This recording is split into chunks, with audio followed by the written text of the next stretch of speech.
It figures the first guy I'm bringing back to my place is cute, single, and totally off limits. There's a laundry list of reasons I shouldn't encourage Sean's flirting, starting with the 12-year age gap.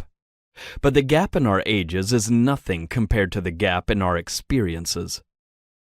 I've been on my own emotionally my whole life.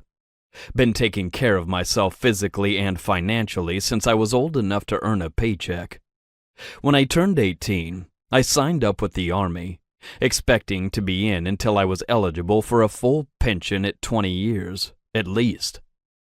I'd made it to 17 before a freak rollover accident crushed my left leg, rattled my brain, and shifted a few vertebrae.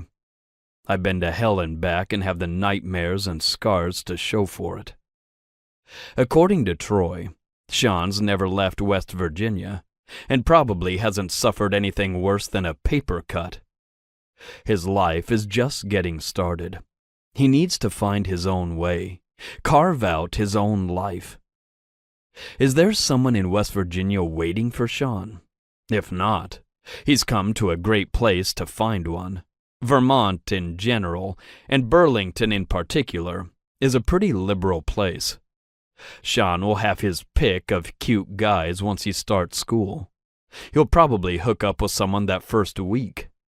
Not that my potential love life was a factor in my decision to move back to Burlington after separating from the Army. I just didn't know where else to go.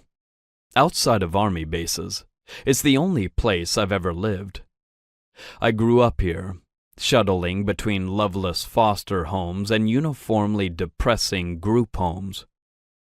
To my teenage self, Burlington was a trap, a dead end, some place I couldn't wait to leave. Now, as an adult, it seems like a refuge. A beautiful, vibrant town surrounded by the great outdoors. I think I could build a life here. I've found some new places to explore that hadn't been around when I was a kid.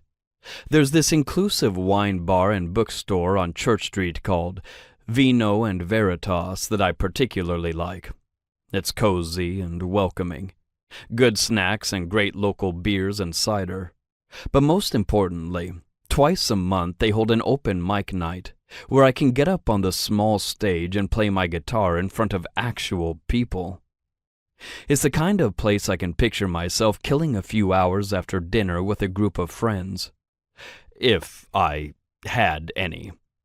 I'm having the hardest time figuring out how adults make friends in the civilian world. Never before in my life have I had to intentionally seek out people to be friends with.